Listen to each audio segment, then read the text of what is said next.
Hi, I'm Rochelle Carey, filling in for Femi Oke. Welcome to the bonus edition of The Stream, where we take you behind the scenes of our broadcast. This week, a special feature on Afghanistan. We'll take you back in time to some of the conversations that were happening before this week. From 2019, a discussion with some of Afghanistan's leading female politicians and activists about women's rights as the U.S. was negotiating a peace agreement with the Taliban, all the way up until this week when the Taliban overthrew the government. First up, let's revisit an interview from spring 2021 when the stream covered the precarious situation of the more than 300,000 Afghans who have worked for the U.S. government since 2001.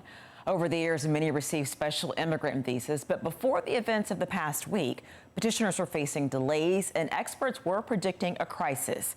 Matt Zeller, whose life was saved by his Afghan interpreter back in 2008, joined the stream in April to sound the alarm on the immediate need to evacuate as many people as possible.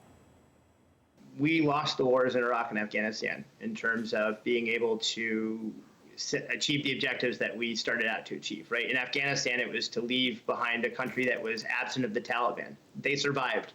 They outbled us, they outlasted us, and they're going to likely inherit in Afghanistan after we depart. The reality then is that the people who befriended us, the people who partnered with us, are going to be murdered by the very people that we asked them to help fight against if we don't do something right now to evacuate them. The way that I describe it is there is a train crash coming. We all can see it. The train is about to derail off of the tracks. It is going to hit a village. We can't save the people on the train. They're likely going to die, but we might be able to evacuate the village if we start right now. And that's what Kim and I have done. We've written a report to help the Biden administration begin the immediate evacuation of our Afghan wartime allies from Afghanistan starting today, to begin the processing of these individuals to get to the United States, and if necessary, to move them to another part of the world outside of the United States where they can reside there until we can figure out their visa situation. Because the reality is when collapse comes in Afghanistan, it is likely going to happen faster than Washington can react to it. And these people will be our last priority when it comes time to evacuate. The words are to the Afghans and the Iraqis watching this, if there's going to ever be an American to say this, I'll say it. I'm sorry. We let you down. We're letting you down right now, but please know some of us haven't forgotten you and are going to keep fighting until we get all of you home to safety. I mean, I wish the Biden administration would do the right thing here. They've got all the right people in place to actually enact the right policies. They just need now to have the courage and conviction to do the right thing. President Biden can call me anytime, and I will show up, and I will do whatever I have to help them get this going. We can't wait. We can't wait. We need our congressional representatives to hear this. We need American citizens to call their congressional representatives and make them aware of this problem. We need immediate action without delay. Matt, I feel your urgency. I hear it, but I'm not necessarily seeing it on the ground. Yeah, no, it's not happening on the ground. So what needs to happen is this: our report, thankfully, is getting some oomph. The wonderful folks at the Truman National Security Project and Veterans for American Ideals over at Human Rights First are can help us try and get it to the right folks in government, and maybe see if we can't get it enacted and get it into play. The reality is this: we've done an evacuation like this now twice. We did it in 1975. We took 100,000 Vietnamese. They happened to be on boats, but we brought them to Guam. And then they spent a couple of months in Guam while we processed their visas and moved them to the United States. In 1996, we airlifted thousands of Kurdish fighters out of northern Iraq as Saddam's army bared down on them because they had assisted us during the first Gulf War. We moved them to Guam, where they lived for another 6 months until we processed their visas and got him here. We need to begin that airlift now in Afghanistan, and we need to reconstitute a program for our Iraqi allies. We've betrayed them, and we need to figure out a way to get them to safety. American friendship should not mean a death sentence. I'm going to say that over and over and over again because that's how I was raised. We are supposed to be the people who keep their word and do the right thing. That's what I believed when I joined to serve my country, and I'm going to fight to ensure that my country lives up to that ideal. A reminder, that conversation was more than 4 months ago. Following the Taliban takeover this week, thousands of Afghans who worked for the U.S. government over the past 2 decades have been left stranded. Another group of Afghans whose safety is now in peril are women. With the return of the Taliban, many believe that the hard-fought gains for women over the past 20 years are now being completely derailed. But on Tuesday, in their first press conference, a Taliban spokesperson said women would be active in society within the framework of Sharia. The world will be watching. Now, in 2019, we discussed how far women's rights had advanced in Afghanistan. Have a listen to what our guests, high-profile women representing both the Afghan government and women's rights initiatives, had to say. From my point of view, I would say something to you very clearly, to the women of Afghanistan and to the women around the world. Men are thinking we are slowly going and taking their job, occupations, positions, power. And there's a big fear in Afghanistan among men. It doesn't matter if they're men in the government or men in the Taliban side or the Mujahideen side. They don't like us. This is what I'm talking from my own experience. But when it comes to women empowerment, despite of the women are educated or not, they are living in the cities or in the villages, they are capable and they have enough power to raise what exactly they want. I don't like any circle to be drawn by anyone to the women of Afghanistan. To say, okay, guys, you can go and you can just be in education or you can work. No. Who they are that they like to draw for as a circle or a frame, what should I do and what I shouldn't. I'm seeking for equality, men and women, according to the law.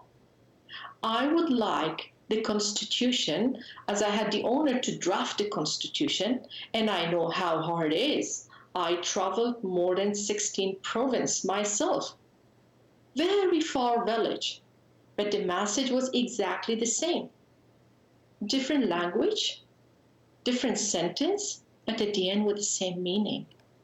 A peaceful Afghanistan doesn't mean that one political group or another political group will lead the country. Peaceful Afghanistan means respect and implement the justice. I want to actually bring the attention that why are we asking for inclusion? The human rights argument is the vital one, that we are half of the population, so what is the question of us being left aside? But it's about like, what do we bring to the table? Having been at the High Peace Council, my experience shows that every time that we brought in, the political leaders, the factions, the warlords, we women talked about what happened to that school which was bombed, which is closed, what happened to the clinic that is not being used by the community, why people are not being able to get any access to the local government, why don't we have an attorney general's office in this province? And there has been time that I've been told that you women are so problematic because you bring the whole problem of the community. I never asked for my own right that, I want to be the minister of this and I want to be the minister of that. No, I keep bringing the issues of the community. And by our inclusion, we have actually opened the door for other minorities. The reason I'm so concerned about is that I don't want us to be in another civil war. The Afghanistan conflict, you said, started from 2001, 17 years, but it's as old as myself. It's actually going to be 40 years of conflict. We have had these warlords going to Saudi Arabia, and I remember this vividly, putting their hands on the holy book, on Quran, saying that we will get together. The moment they came back, because there was no reconciliation, it fell apart. So what I'm so worried about is that Khalilzad, the U.S. negotiator, is talking with these, chubby Taliban leaders sitting in these 5-star hotels, But then when they come back to Afghanistan, they find out a whole new structure.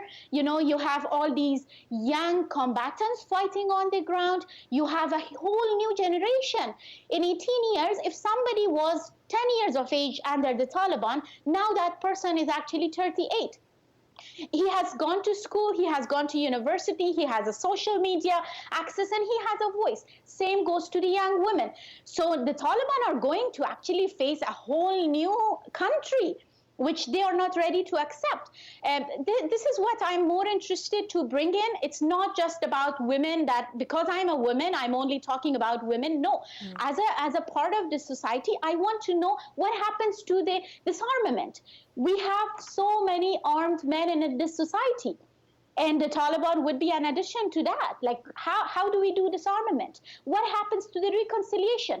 We have a lot of, national grievances. How do we get along with each other? So let me just ask you this, because you're listing some really important issues that you would like to be discussed. I'm just looking here at AlJazeera.com. US Taliban talks resume in Doha after a 2-day break. You can see the makeup here of people at the discussion table. Are you telling me that those issues that you said are so important to the community, are they not being discussed? We are not at the table, and it's when we are in that 5-star hotel menu that they have already eaten us up. You know, we are not being. Nobody is talking about the end of bloodshed. We had 10,000 civilian casualties in this just 2018. We have 45,000 of our sons, the forces of Afghanistan, who have been, victims of this war. So we have given so much of sacrifice in this war, and at the end of the day, it's the US and the Taliban who have been living in Quetta and behind the mountains, and they don't know what kind of Afghanistan they are actually going to see after 20 years. Wasma Frog there speaking to us more than 2 years ago. She is now living in exile because of death threats from the Taliban, and her Twitter account has been taken down. Finally, let's talk about the Taliban takeover. Recently on the stream, I spoke with Pashtana Durrani and Brett Bruin about the U.S. withdrawal and the chaos that has since ensued.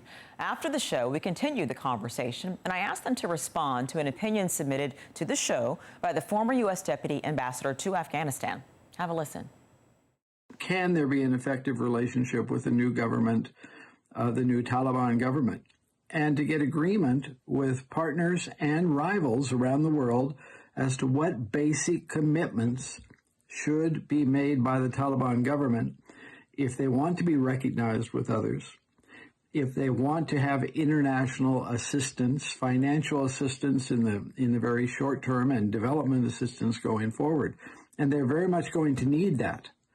The previous government was dependent on the international community for 80% of its funding. So this is an important need of the new government. So, Brett, if what the ambassador is saying is right, that the Taliban needs things from the international community if they're going to make this work, it's not about whether or not they have a change of heart. That's really irrelevant. But it just from a matter of practicality is what I'm trying to say, that they need to behave a certain way to get certain things from the international community. Does that ring true to you?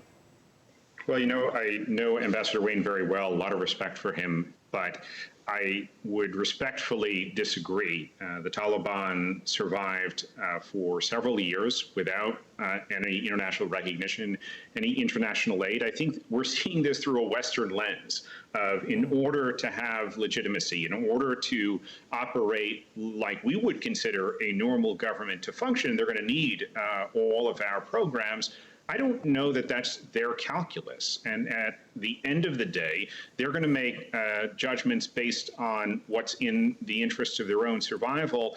And all of this aid, perhaps with the exception of China, which is another issue we can get into, comes with a lot of strings. And so they're going to eschew those kinds of constraints. And I would expect that countries like China, even Russia, are going to provide them with enough aid to be able to survive and stay in power. That's an interesting point that you made, Rashana, that a lot of the times we do think and see things through a Western lens. I'll admit, as a journalist, sometimes my default position is to ask a question from a Western perspective. But what Brett is saying is that the Taliban isn't thinking like that. See, he's right about that. Like, you have to understand that and the group is pretty much not that big of a group, the one that will be living within the earth, and that could be literally financed by China, Russia, whatever country is coming, to their support. But then it's the people who are aid dependent and who would be abandoned. They won't be having any service delivery. They won't be having any, educational access or healthcare access. All these things matter, and that's the reason that 80% of that aid is needed for, right? Even if it went into the corrupt pockets of the leaders that we had in the past. But right now we need that aid for the civilians, not the Taliban, right? And the Taliban is a small group, and they can be financed by China, Russia, whatever country you pick, right? So you have to understand that from this perspective, civilians are going to suffer, not them. But at the same time, they need legitimacy, they need recognition, right? And for that, all these countries can put pressure on them to recognize all these rights, to accept the 50% of Afghanistan, to accept all these civilians as civilians of Afghanistan, and then moving forward, we can see that, okay, there may be a way forward. Pashan, I'm curious your reaction to President Joe Biden saying basically that the Afghan army didn't want to fight. What's your take on that? The Afghan army was asked to stand by. The Afghan army was told to stand by, and they were asked not to fight, not to engage, because the peace deal has been there has been a peace deal, and they shouldn't be fighting. Go on, check their accounts, ask them. They will tell you this.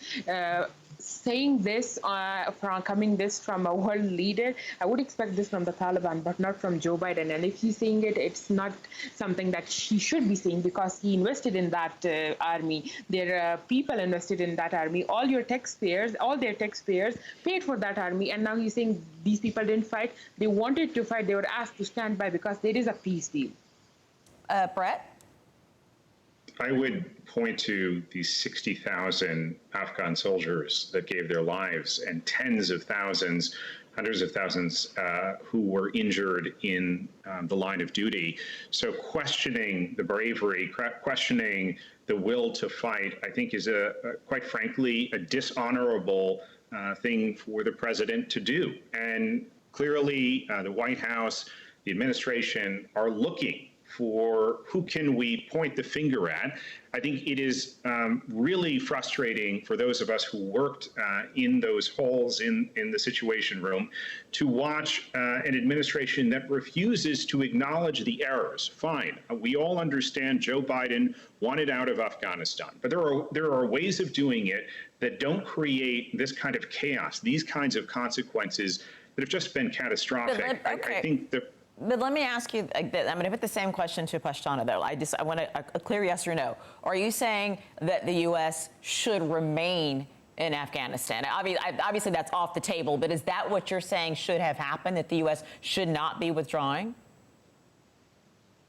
Brett first, and then, I'm sorry, Pashtana, go for it. Tell me, what do you think? I don't think US staying would make any difference. They were all staying in bases, right? It's not like they would come in and fight again and all that. Let's look at practical solutions. Practical solution right now at the moment is legitimacy for the Taliban government, be recognized as the Taliban government. And that could be done without the US staying there. This could also help the narrative where every young person joins the Taliban by the fact that they're going to kill infidels. That's going to cut it out, right? There won't be any infidels in the first place to kill, right? So you have to understand the narrative that people have a morale boost every time they are told, oh, we will be attacking those people. I can show you the messages that I just got where they have said that people who work with the US, let's burn them alive, let's burn their houses alive, right? So this is the narrative that people go with, right? So you have to understand US staying was not a solution. US recognizing the Taliban, leveraging their narrative, legitimizing the Doha deal, that was the problem. And now they can pressurize them into not abusing the people. All right, Brett? No, I completely agree. And I would just say that the U.S. Should have done this differently. We should have ensured, and I've worked on political transitions across Africa, Ivory Coast, Liberia, Guinea, where we handled this a heck of a lot better. There's a way of doing this that at least would have given the Afghan military, the Afghan government, a fighting chance. But, we quite literally, from one day to the next, abandoned Bagram Air Base, didn't even bother to leave the lights on or the generator there. I mean, this was a reckless retreat. It is one that will go down in history as a case study of how not to handle this. But what about those who say, and I'm obviously not a foreign policy expert, but what about those who say there was no easy way to do this? Because if you tip your hand that you're leaving, then there's no way to not trigger chaos. What do you say to that? Well, I think we have plenty of examples of where we have withdrawn, and chaos, at least chaos on this scale, has not ensued. So the Biden administration is trying to spin it, saying, it was a choice between A or B. No, there were plenty of options in between. I wrote a piece in USA Today this week suggesting that Biden needs to fire his national security advisor, form the national security process, because it has failed him. And it has failed him not just on this issue, on several, the refugee issue, the border issue, dealings with Cuba and Israel. What we need to address going forward here is how are we going to contain some of the excesses of the Taliban? And that is what I think the international community, and especially the American administration, needs to look at. We need to look at how do we leverage air power? How do we leverage a military presence, perhaps an ongoing military presence on that airfield in Kabul to ensure that we are still relevant, that the Taliban feels our presence and feels the potential consequences if they choose to go down the path where they were before. Let's bring it back to the people right now who want to leave Afghanistan. And Pashtani, you made a really good point. Everybody doesn't necessarily want to leave Afghanistan. Everybody shouldn't have to leave their home. But there are thousands of people that do want to leave. I want to play something from a fellow from the Truman Center for National Policy, Camille Mackler, talking about the fact that there are still efforts being made to get people out of Afghanistan. Let's listen to that. What Afghans need to know is that right now we haven't given up here in the United States. We are still fighting to push the Biden administration, as we have been for the last several months, push them to evacuate as many people as possible and to honor our promise to as many Afghans as possible who worked and fought alongside us for the last 20 years. And when they do arrive here in the United States, we're working hard with our resettlement agencies to make sure that they have the resources that they need, because they were really depleted during the previous administration. And we're working hard to make sure that they have the resources that they will need to ensure a welcome and to help all of our allies start their new lives here in the U.S. when they get here. Thank you. Pashtani, what is the calculation that somebody has to make to leave their country, to go to a place they don't know, where there's people they don't know? How do you decide to do that? I mean, for once, let's forget the part where you have to make that calculation, because we all know people are coming for them and they're taking the risk of leaving, right? And be it fleeing, be it poverty, be it terrorism, be it anything else that they are running from, they are running. The fact that the administration claims that they are trying to do so much to get their people out, they're only trying to get people out of Kabul. There are 33 other provinces. There are a lot of people in those provinces who have worked with the administration, who have been U.S. allies. What about those peoples? Where do they go? How do they flee, right? All those questions are still in place, and there is no answer for that. It's just an exclusive program for people in Kabul who could access the airport of Hamid Karzai. But all these 33 provinces, they are still abandoned. People cannot flee. People cannot reach the airport. And at the same time, you have to understand that the calculation of leaving and then at the same time, the practicality of getting on that plan, those are two different things. And they are not happening at the moment. A dire situation for many Afghans hoping to flee the country. Afghanistan is a story we will continue to watch closely in the coming weeks. That is our show for today. Thanks for watching. See you next time.